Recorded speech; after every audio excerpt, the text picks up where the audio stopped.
بسم اللہ الرحمن الرحیم۔ آپ صلی اللہ علیہ وسلم کا ارشاد گرامی ہے کہ دنیا کی محبت سارے گناہوں کی اصل ہے۔ آج دنیا میں جو لڑائیاں ہو رہی ہیں ان کی بڑی وجہ دنیا ہے۔ زن زر زمین، عورتوں پر لڑائیاں، مال و دولت پر لڑائیاں، زمین پر لڑائیاں ہو رہی ہیں۔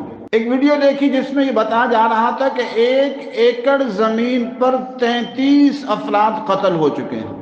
اب یہ 33 افراد کیوں قتل ہوئے 1 ایکڑ پر؟ یہ دنیا کی محبت ہے۔ اگر ان سے کہا جائے کہ اللہ کے دین کے لیے لڑنے والے بن جاؤ تو ہر ایک کہے گا نہیں، ہمیں حکمت عملی سے چلنا چاہیے۔ اللہ کی زمین پر فساد پھیل چکا۔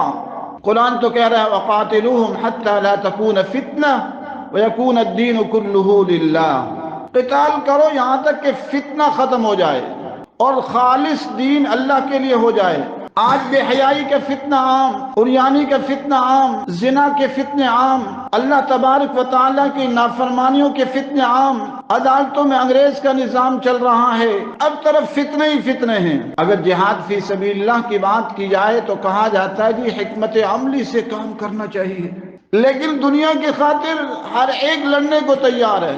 اگر جیلوں میں جائیں، سروے کریں تو وہاں ایک بڑی تعداد زن زر زمین کے پیچھے گئی ہے۔ عورتوں پر لڑائیاں ہوئیں، زمینوں پر ہوئیں اور مال و دولت پر ہوئیں۔ اس لیے میرے دوستو ہم سب کو چاہیے کہ دنیا سے محبت نہ کریں، آخرت سے کریں، اعمال صالحہ سے کریں۔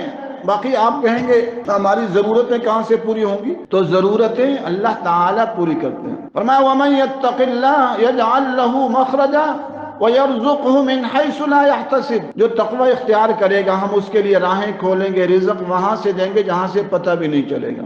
بعض لوگوں کی تنخواہیں نہیں ہوتی، ان کے پاس مال و دولت بھی نہیں ہوتا، لیکن اللہ تعالیٰ انہیں کھلا رہا ہوتا ہے۔ بعض اللہ والے ہوتے ہیں ان کی تنخواہ بھی نہیں ہوتی، لیکن اللہ تعالیٰ انہیں کھلا رہا ہوتا ہے، اور بعض بہت کماتے ہیں اور بہت پریشانیوں اور مصائب میں رہتے ہیں، سخت امراض کا شکار، سخت پریشانیوں کا شکار، لڑائی جھگڑوں کا شکار، فسادات کا شکار۔ کیوں؟ اس لیے کہ وہ اعمال صالحہ کا اہتمام نہیں کر رہے ہیں۔ اعمال صالحہ کی برکت سے زندگی آسان ہوتی ہے۔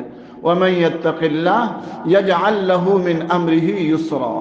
فرمایا تقوی اختیار کرو گے تو ہم تمہارے کاموں کو آسان کر دیں گے۔ اللہ تعالی ہم سب کو اعمال صالحہ کی توفیق نصیب فرمائے اور گناہوں سے بچنے کی توفیق نصیب فرمائے۔ وآخر دعوانا ان الحمد للہ رب العالمین۔